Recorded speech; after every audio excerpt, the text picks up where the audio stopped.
in this together. Just because I have a narrow field of focus that happens to be special operations doesn't make me better than you.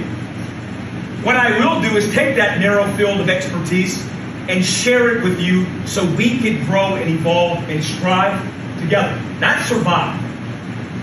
Thrive together. And again, there is no alternative. Don't do it. Waste away in your home by yourself and hope that you don't live through a catastrophe. Hope a protest doesn't go through your neighborhood and kick in your front door. Hope that the government doesn't become tyrannical. Hope that all of these things that we want to happen aren't going to happen. Hope isn't a course of action that's viable. What is being prepared. What is building community. And the best part of it all, it's what we're used to primarily, and it makes us better. It all makes us better. The fact that you stood up and you raised your hand just to be part of his group makes you better. Because outside of that purpose, some of you just joined the group because you needed purpose. I don't have a survival company because it monetizes well. Hell, I should have chose coffee. I'd be a millionaire by now. I do it because I know the profound purpose and mission of when you bring people together under a common good and objective, they're going to believe in it. They're going to strive in it. And that's what makes us closely connected. It's one of the few things in the world that we can agree upon, no matter where you're from. I want to attract the liberals. I don't want to be an alt-right extremist because I'm not. I want the liberals to come out of the woodwork and go, Mike, this is for me. You're damn right it's for you. I'm not interested in contesting the government. I'm not interested in divisive ways. I've seen them all in courses of action and how they translate, and they all fail. They all fail. Being an extremist is going to lead to failure. In regards to preparedness, for how I came about to American Contingency was through fieldcraft survival for prepping and some firearms, and through ham radio. And I learned about American Contingency and sat back, watched for a little while, watched it grow a little bit, and then I decided to join. And then I have a Passat TDI diesel station wagon, and it made the trip last year, and it made the trip again this year down to Texas. I had a great holiday with family, and I turned around and was headed home on January 1st because I had to work on January 3rd, Monday. As I was 6 hours into my trip, when it was about 5:30 in the evening, I was in the area of Purvis, Mississippi. So for those of you who know, Purvis, Mississippi is in the middle of nowhere. I didn't know that. I was told that. And what ended up happening is a deer ran out from my left across to my right. And when I first saw her, she was right in the center of my headlights.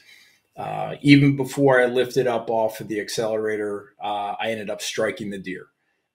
And mind you, I was prepared for, everything in regards to, camping supplies for food, water, heat source, things of that nature. So then the next step was, how do I get home? I was leaking radiator fluid all over the place. The whole front end was smashed in, and I didn't know what to do. But in my head, the very first thing I thought of was my group. So I quickly scrambled to my Zello and announced, just want to let you know I was involved in a collision with a deer. My vehicle is disabled. I am okay, but I need help trying to get home, which was just under 1,200 miles away. Quickly, that was about, I hit the deer at 5:30 at night, and somewhere about 5:50 is when my first call went out on the Zello channel. Nader ended up providing information in regards to storms and in regards to my location, and letting me know that, hey, I'm going to be okay storm wise. As long as, I could stay in the vehicle, et cetera. And then many people made phone calls and direct messages through Zello and Signal. So the plan was in place probably about an hour and 45 minutes after I, put out the all call for help and assistance. And it was great. They picked me up at 3 p.m, got the vehicle loaded. We ended up arriving in Huntsville, Alabama at 11 p.m. And by 11 p.m. Monday night, January 3rd, I turned the key on my door and entered my house. So the important thing that we learned from this lesson, not just, me learning about it, everybody who was behind the scenes, everybody realized that if you are a part of AmCon, absolutely, you're part of the tribe. And people are going to help you out because you are part of the tribe. Tragically lost their lives. I immediately texted Tom and got the update where American contingency groups were helping out in the efforts. And that makes me so proud. I love hearing that. As we build our groups, we have this vertical approach and accumulating members and building out our contingency efforts and helping each other in our own backyards. One of the things I want you to be cognizant of, first and foremost, as an individual, you need to find a group. I don't care if you stand up a group and you're the only one in it, you need to stand up a group. Everybody needs to be associated because this lone wolf mentality is not going to work. And I understand some places in the country are more rural than others, so there's not a lot of people in the area. Well, recruit members, recruit friends, recruit family, and just get on board.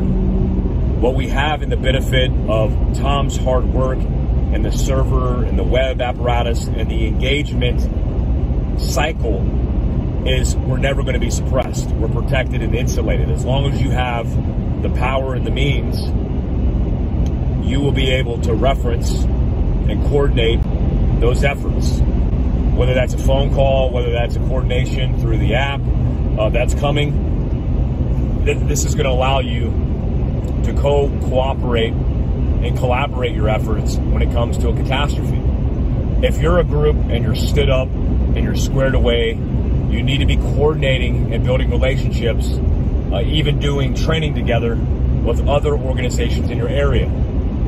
So it's not just you in your own backyard taking care of your own, but neighboring groups and communities helping other people who are affected. I imagine if you're a group in this affected area, you're trying to lean on somebody or something to help. We need to lean on each other. So this lateral group communication and collaboration and efforts is important.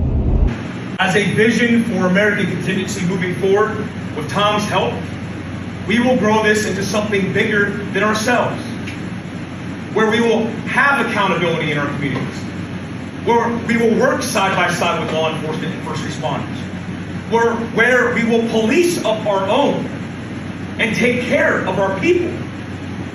And I don't mean people like white, like black, like Asian. I mean Americans. Thank you so much for being in this. Thank you so much for caring about this, but most importantly, your families and your future.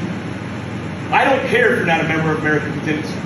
As long as you're doing what I say in a way to instill value in your home, do that. Do something. Thank you, guys.